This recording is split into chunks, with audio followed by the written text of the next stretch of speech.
दोस्तों, क्राइम की दुनिया में आपका स्वागत है। क्राइम की दुनिया में हम आपके लिए एक नई कहानी लेकर आए हैं दोस्तों। तो चलिए शुरू करते हैं। दोस्तों, 23 जून 2018 को दोपहर में करीब 1 बजे दिल्ली के मशहूर कैंट मेट्रो स्टेशन के पास सड़क से गुजर रहे कुछ लोगों की नजर सड़क पर खून से लथपथ एक महिला की लाश पर पड़ती है। मौके पर मौजूद लोगों ने तुरंत फोन करके इस घटना की सूचना पुलिस को दे दी और फिर खबर मिलते ही पुलिस भी घटना स्थल पर पहुंच जाती है और इस मामले की जांच शुरू कर देती है। हालांकि पहली नजर में देखने पर तो पुलिस को लग रहा था कि इस महिला को किसी गाड़ी ने टक्कर मार दी है, इसलिए पुलिस ने इसे हिट एंड रन का मामला मानते हुए अपनी जांच को आगे बढ़ाती है। पुलिस इस मामले की गंभीरता को देखते हुए फॉरेंसिक टीम को भी घटना स्थल पर बुलाती है।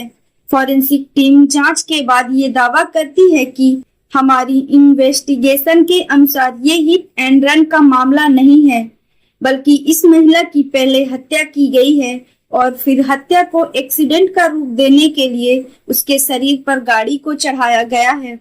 दरअसल फॉरेंसिक टीम जब मृत महिला के शरीर की जांच कर रही थी तो उन्हें महिला की गर्दन पर गहरे घाव के निशान मिले थे और उन निशानों को देखकर फॉरेंसिक एक्सपर्ट समझ गए थे कि किसी तेज हथियार से पहले महिला का गला रेता गया है और फिर उसे यहाँ लाकर फेंकने के बाद उसके शरीर के ऊपर गाड़ी चढ़ाई गई है।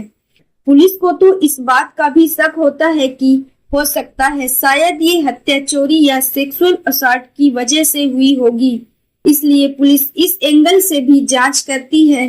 लेकिन जांच में पाया गया कि महिला ने जो गहने पहने हुए थे वो सब सही सलामत थे और किसी तरह के यौन असॉल्ट का भी कोई सबूत नहीं मिलता है। इधर महिला के पास ऐसी कोई भी चीज मौजूद नहीं थी जिससे उसकी पहचान की जा सके। उसके पास तो मोबाइल फोन भी नहीं था। इसके बाद पुलिस मामले की रिपोर्ट दर्ज करते हुए सबसे पहले सबकी पहचान करने की कोशिश में लग जाती है। हालांकि महिला की लाश करीब 1 बजे दिन में मिली थी, लेकिन उसके बाद भी कई घंटे बीत जाते हैं मगर उस मृत महिला की पहचान नहीं हो पाती है। इसके बाद दिल्ली के दूसरे पुलिस थाने में भी मृत महिला की फोटोज भेज दी जाती है ताकि जल्द से जल्द सबकी पहचान की जा सके, लेकिन फिर भी पुलिस को कोई सफलता नहीं मिलती है और अभी पुलिस जांच कर ही रही थी कि शाम के करीब 4 बजे के आसपास नारायणा पुलिस स्टेशन में एक व्यक्ति आता है और वो व्यक्ति कोई मामूली इंसान नहीं था बल्कि इंडियन आर्मी के मेजर अमित द्विवेदी थे। अमित द्विवेदी पुलिस को बताते हैं कि दिन में करीब 1 बजे उनकी पत्नी किसी काम से बाहर निकली थी, लेकिन वो अब तक घर नहीं लौटी हैं और उनका मोबाइल भी स्विच ऑफ आ रहा है। मेजर अमित द्विवेदी की पूरी बात सुनकर पुलिस वाले उस मृत महिला की फोटो उन्हें दिखाते हैं, जो फोटो थोड़ी देर पहले ही इस थाने में भेजी गई थी। उस फोटो को देखते ही मेजर अमित द्विवेदी बहुत ज्यादा घबरा जाते हैं और पुलिस वालों से कहते हैं कि यही तो मेरी पत्नी है। यानी जिस महिला की पहचान उन्होंने फोटो को देखकर की थी वो उनकी पत्नी थी, जिनका नाम शैलजा द्विवेदी था। शैलजा द्विवेदी मूल रूप से पंजाब के अमृतसर की रहने वाली थी और उसकी शादी कुछ वर्ष पहले ही अमित द्विवेदी से हुई थी। उनका एक 6 साल का बेटा भी था। पहले तो शैलजा द्विवेदी अपने पति के साथ कहीं और रहती थी, लेकिन फिर वहां से अमित द्विवेदी का ट्रांसफर इस घटना से कुछ दिन पहले ही दिल्ली में हो गया था, इसलिए शैलजा द्विवेदी अब दिल्ली में ही आर्मी क्वार्टर में रह रही थी। क्योंकि शैलजा दिखने में काफी खूबसूरत थी, उन्होंने कई ब्यूटी कंपटीशन में भी भाग लिया था और कई ब्यूटी कंपटीशन शैलजा द्विवेदी ने जीते भी थे। शैलजा ने मॉडलिंग की दुनिया में भी अपना भाग्य आजमाया था। इधर लाश की पहचान शैलजा द्विवेदी के रूप में होने की वजह से ये केस बेहद ही हाई प्रोफाइल बन गया था। इसके बाद दिल्ली पुलिस के कई वरिष्ठ अधिकारी इस मामले की जांच पड़ताल में लग जाते हैं और जल्द से जल्द इस हत्या की वजह और हत्यारे को ढूंढने में लग जाते हैं। और इस घटना के बारे में पुलिस सबसे पहले शैलजा द्विवेदी के पति मेजर अमित द्विवेदी से पूछताछ करती है। अमित द्विवेदी ने बताया कि कुछ दिन पहले उनकी पत्नी शैलजा द्विवेदी का एक छोटा सा एक्सीडेंट हुआ था, जिसकी वजह से उनके पैर में चोट लग गई थी और पैर में लगातार दर्द रहने के कारण वो अपना इलाज कराने दिल्ली के आर्मी हॉस्पिटल में जाती थी। वहां से उन्हें कुछ हफ्ते फिजियोथेरेपी करवाने की सलाह दी गई थी। अमित द्विवेदी पुलिस को बताते हैं कि शैलजा पिछले कुछ दिनों से लगातार अपने इलाज के लिए जा रही थी और हर दिन की तरह आज भी शैलजा को घर से उनके ड्राइवर ने ही आर्मी द्वारा दी गई गाड़ी से फिजियोथेरेपी कराने के लिए आर्मी हॉस्पिटल के बाहर छोड़ा था। फिर कुछ समय बाद जब ड्राइवर शैलजा को हॉस्पिटल से लेने गया तो हॉस्पिटल से ड्राइवर को जानकारी मिली कि आज तो शैलजा द्विवेदी इलाज के लिए हॉस्पिटल आई ही नहीं है। ड्राइवर ने इस बात की जानकारी तुरंत मेजर अमित द्विवेदी को दे दी। इसके बाद अमित द्विवेदी शैलजा के नंबर पर फोन करते हैं, लेकिन उनका फोन स्विच ऑफ आता है। फिर अमित द्विवेदी शैलजा के दोस्तों और रिश्तेदारों को भी फोन करते हैं, लेकिन कहीं से भी शैलजा के बारे में कुछ पता नहीं चला। इसके बाद अमित द्विवेदी नारायणा पुलिस स्टेशन में जाते हैं। वहां वो फोटो के जरिए अपनी पत्नी शैलजा की पहचान करते हैं। इसके बाद अमित द्विवेदी को उस हॉस्पिटल ले जाया जाता है जहां पर शैलजा की लाश रखी हुई थी। लाश को देखकर अमित द्विवेदी इस बात की पुष्टि करते हैं कि लाश उनकी पत्नी शैलजा की ही है। अब पुलिस ये तो पता लगा चुकी थी कि ये लाश शैलजा की ही है, लेकिन पुलिस को अभी भी कई सवालों के जवाब ढूंढने बाकी थे, जैसे कि शैलजा की हत्या किसने और क्यों की है। पुलिस वाले मेजर अमित द्विवेदी से पूछते हैं कि क्या आपको किसी पर शक है, तो इस पर अमित द्विवेदी जिस व्यक्ति का नाम लेते हैं उसे सुनकर हर कोई चौंक जाता है, क्योंकि अमित द्विवेदी किसी और का नहीं बल्कि इंडियन आर्मी के ही एक और मेजर का नाम लेते हैं और कहते हैं कि उसी ने ही शैलजा की हत्या की होगी, क्योंकि वो बहुत दिनों से शैलजा को परेशान कर रहा था। मेजर अमित द्विवेदी ने जिस मेजर पर अपनी पत्नी की हत्या का आरोप लगाया था उनका नाम था मेजर निखिल रॉय होंडा। इसके बाद पुलिस सबसे पहले मेजर निखिल रॉय होंडा के बारे में जानकारी जुटाती है तो पता चलता है कि मेजर निखिल रॉय होंडा की पोस्टिंग तो मेरठ बेस कैंप में है। फिर अपनी जांच को पुलिस आगे बढ़ाते हुए सबसे पहले उस हॉस्पिटल के बाहर के सीसीटीवी फुटेज को खंगालना शुरू करती है, जहां शैलजा द्विवेदी अपने इलाज के लिए जाया करती थी। और थोड़ी सी मेहनत के बाद पुलिस को एक सीसीटीवी फुटेज मिलती है जिसमें शैलजा द्विवेदी अपनी गाड़ी से हॉस्पिटल के बाहर उतरती हुई दिखाई दे रही हैं।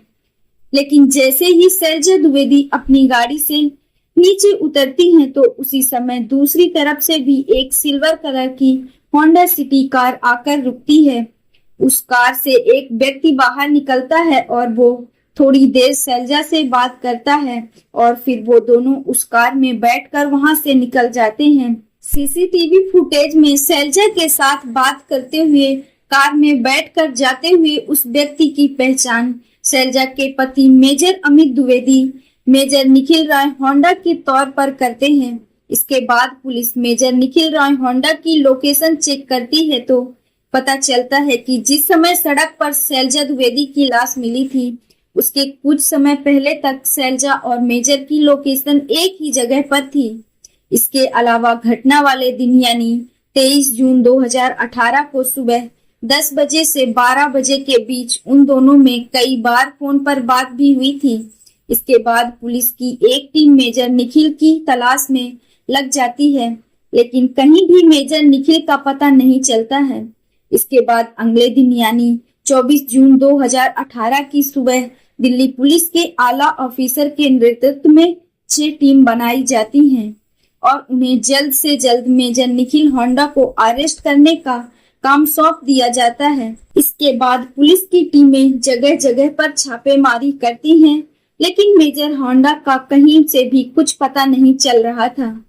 मेजर होंडा की पोस्टिंग मेरठ में थी, इसलिए दिल्ली पुलिस मेरठ को जाने वाली सभी सड़कों पर लगे सीसीटीवी कैमरा की भी जांच शुरू कर देती है और फिर जांच करते समय पुलिस को उसी रूट के टोल नाके पर लगे सीसीटीवी कैमरे में वही कार दिखाई देती है जो कार दिल्ली के आर्मी हॉस्पिटल के बाहर दिखाई दी थी। इसके बाद पुलिस निखिल होंडा की तलाश में मेरठ के लिए निकल जाती है। इधर पुलिस जांच में खुलासा होता है कि मेजर होंडा के पास एक और मोबाइल है जिसका नंबर बस कुछ ही लोगों के पास है और अब पुलिस भी इसी दूसरे नंबर को ट्रेस करते हुए मेरठ के आर्मी बेस कैंप तक पहुंच जाती है। बेस कैंप से पुलिस वालों को जानकारी मिलती है कि मेजर होंडा अभी कुछ देर पहले ही निकले हैं। पुलिस वाले अब उसी रास्ते पर निकल जाते हैं जिस रास्ते पर मेजर निखिल होंडा गया था और फिर कुछ ही दूरी पर पुलिस को मेजर निखिल होंडा की वही कार दिखाई देती है। पुलिस उसका पीछा करते हुए कार को रोकती है और मेजर निखिल होंडा को अरेस्ट कर लिया जाता है। इसके बाद पुलिस निखिल होंडा को लेकर दिल्ली आ जाती है और फिर निखिल होंडा से पूछताछ का सिलसिला शुरू होता है। पहले तो निखिल होंडा शैलजा की हत्या करने और उसे पहचानने से ही इनकार कर देता है, लेकिन जब पुलिस उसे सारे सबूत दिखाती है तो मेजर होंडा धीरे धीरे सारे राज उगलना शुरू कर देता है। लेकिन इस पूछताछ में मेजर निखिल होंडा ने शैलजा द्विवेदी की हत्या की जो वजह बताई उसे जानकर हर कोई दंग रह जाता है। मेजर निखिल होंडा ने पुलिस को बताया कि शैलजा द्विवेदी से उसकी पहली मुलाकात 2015 में तब हुई थी। मेजर निखिल होंडा की पोस्टिंग नागालैंड के दीमापुर में थी और शैलजा के पति मेजर अमित द्विवेदी की पोस्टिंग भी वहीं पर थी।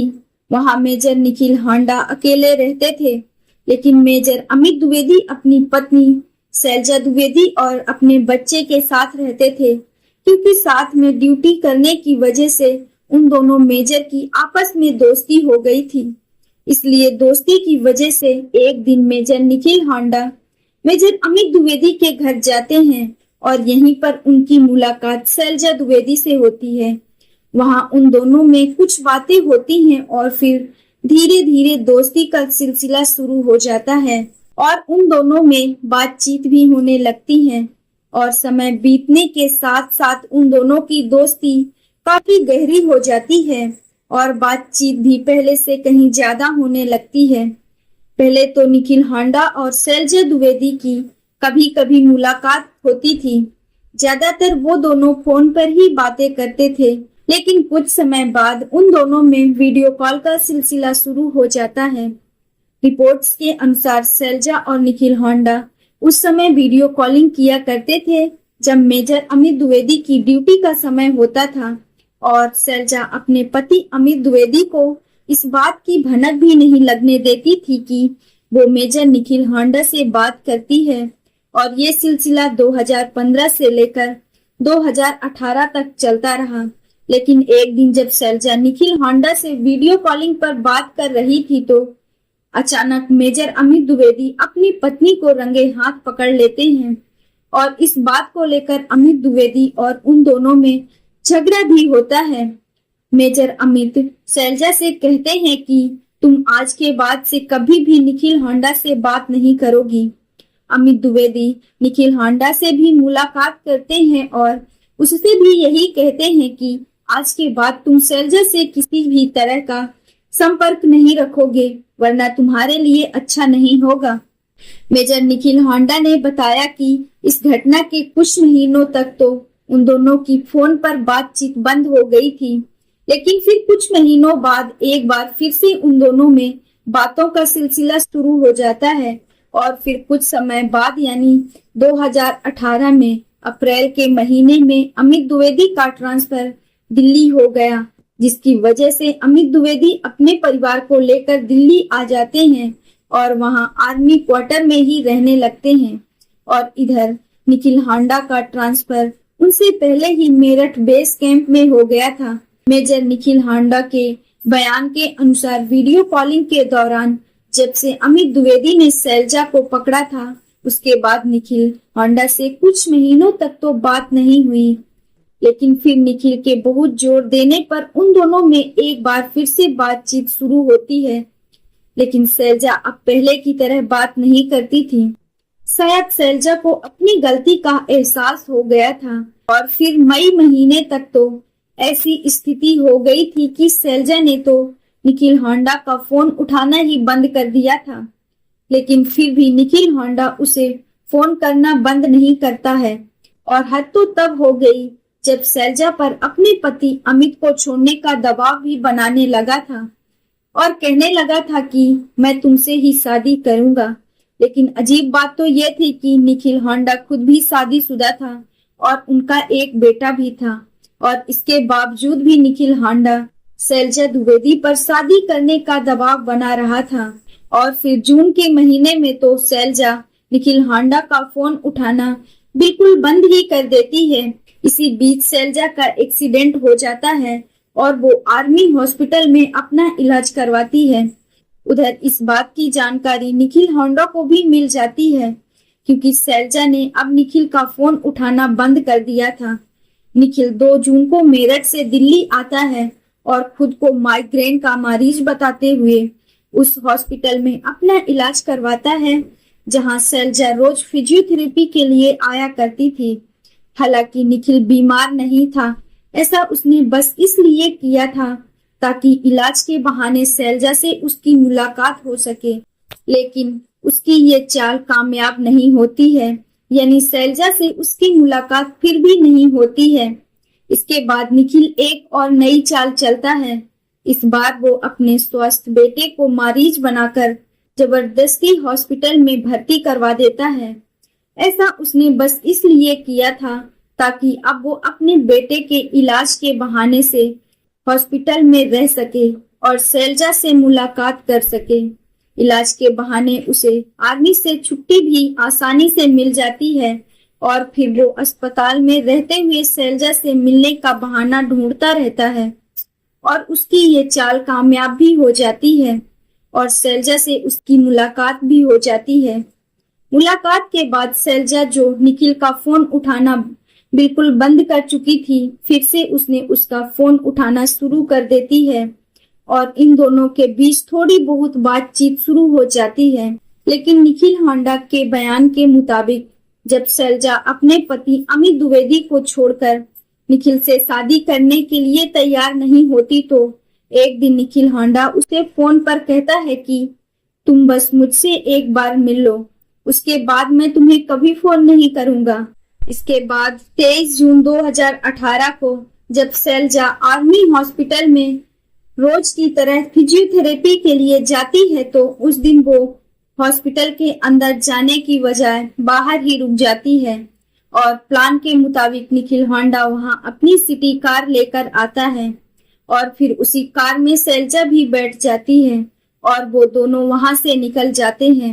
निखिल होंडा के बयान के अनुसार कुछ किलोमीटर आगे जाकर निखिल अपनी कार रोक देता है और निखिल होंडा शैलजा पर अपनी शादी करने का दबाव बनाने लगता है।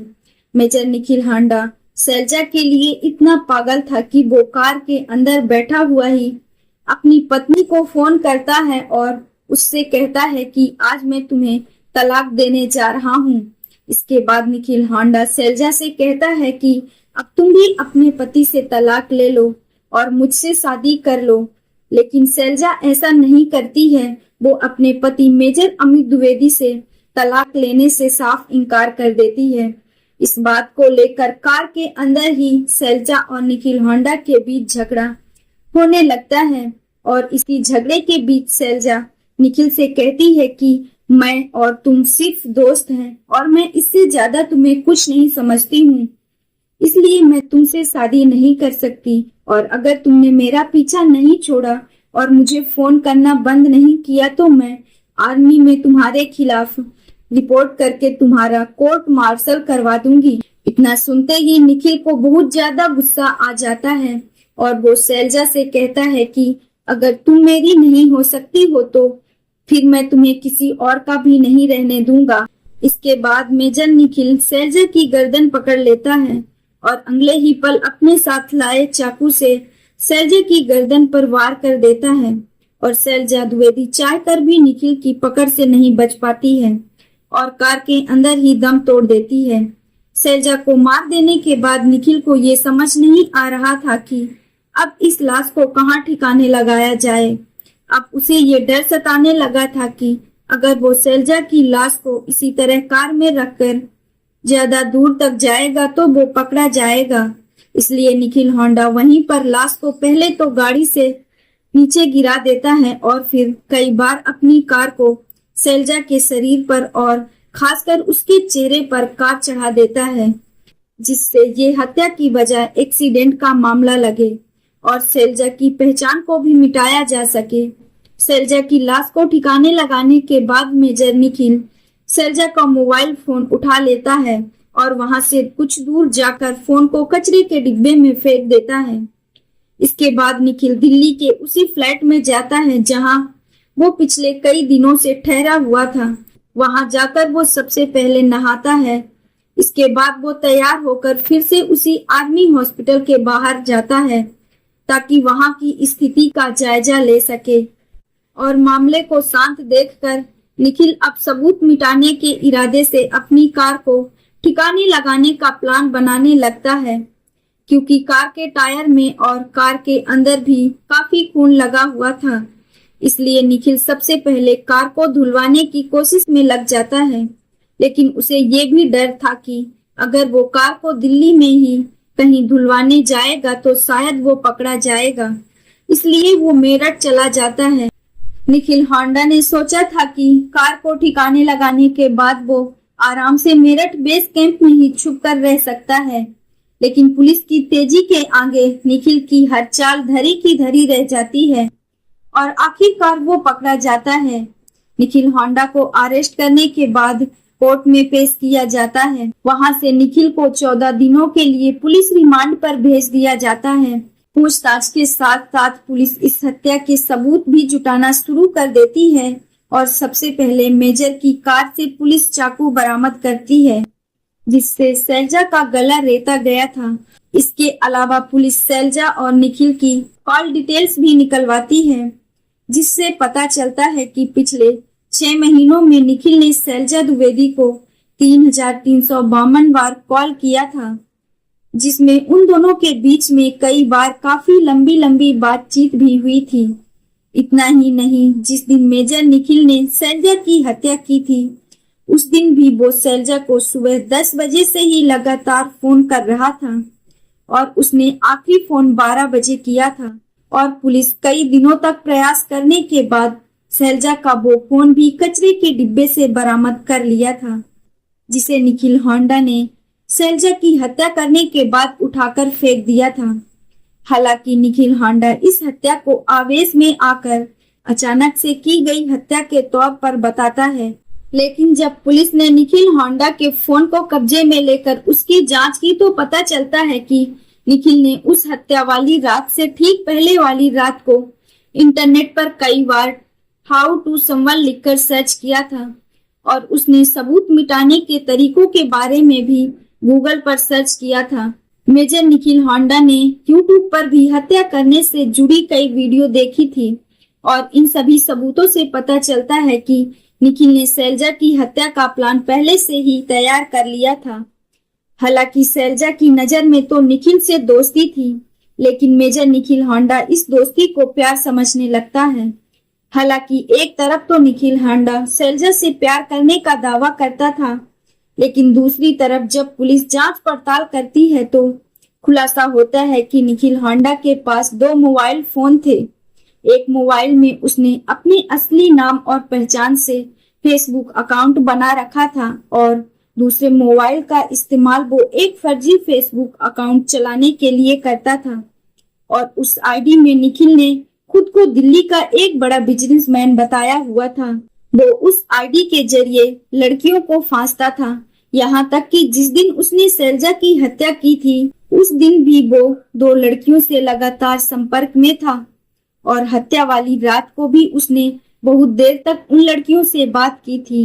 हालांकि निखिल होंडा फिलहाल सलाखों के पीछे है, अपने किए की सजा काट रहा है, लेकिन अब तक कोर्ट से इस मामले में कोई फैसला नहीं आया है और इस केस की अभी सुनवाई चल रही है। दोस्तों, इस पूरी घटना के बारे में आपकी क्या राय है, कमेंट बॉक्स में जरूर बताएं और अगर हमारी मेहनत पसंद आई हो तो इस वीडियो को लाइक करते हुए शेयर भी करें।